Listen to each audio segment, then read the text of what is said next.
Hello students, welcome to week 2 for PRL 510, PR Research and Evaluation. You can see here I'm going to week 2 to kind of highlight some of the information that we have this week that's required. So if you look here at the agenda, we are reading the Smith Text Step 2 and Phase 2, Step 3 and 4, where we're looking at analyzing publics and establishing clear goals and objectives. And in the STACS text, we are looking at measuring public relations outcomes.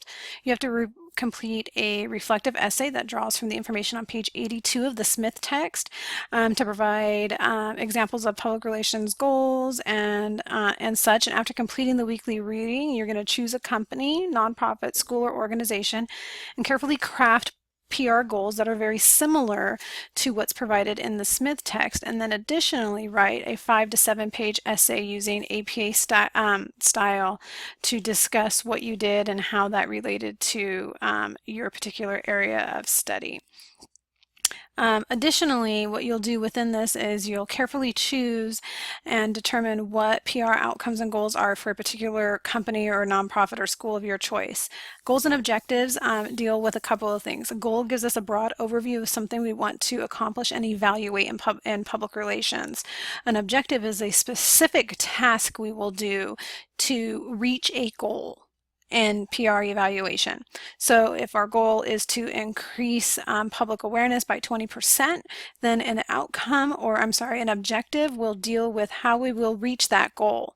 It will tell us what we plan to do. Utilize social media and increase online presence by 10% or whatever it may be. So goals and objectives are measurable because they relate directly back to evaluation in public relations, and then they also guide our research within public relations. So if we know we want to accomplish whatever it is we've determined, we then need to go back and do secondary research and look and see what's been done in these areas to address that in that particular with that particular topic or whatever it may be.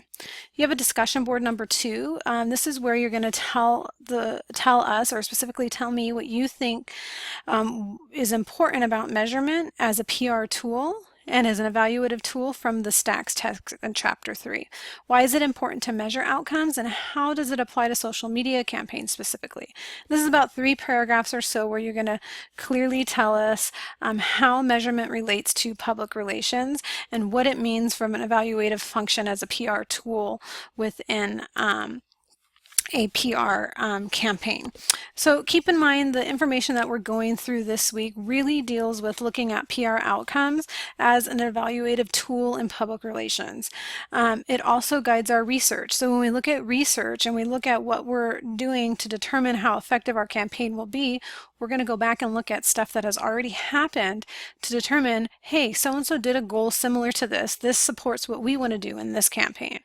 And then the evaluative function of that in a PR campaign is by measuring the outcome. So showing how we met our goal, showing that it was effective, showing that we did this, this, and this to meet whatever that goal may be. So really what we're doing here in both assignments is spending some time developing goals and strategies, and then looking at how measurement may be an important tool, an evaluative tool for public relations. This is all going to tie together a little more deeply when we get into the coming weeks and we start to work towards some of our formal assignments, towards our critical assignment and midterm. But formally what this is going to do is it kind of sets the tone and gives us a broad understanding of what we need to accomplish in terms of correctly evaluating public relation outcomes and what that means in terms of measurement and such within PR. It's just kind of that extra layer of looking at evaluation in PR and rather taking a break from looking at more of the research perspective. But they're both tied together because we have a goal and objective. We measure that, and that's our evaluation component of how we've evaluated public relations tactics and such. But in order, before we can evaluate it, we take that goal and objective and on the back end provide research and findings and information that support why we want to utilize that goal and objective. So you can see here the relationship between research and evaluation in public relations and how it relates to really measuring outcomes, determining a strong communication strategy, and really getting in there and understanding our audience and developing that two-way dialogue that's important within public relations. If you have any questions, let me know. Otherwise, I pray you have a blessed week, and I will see you all online this week.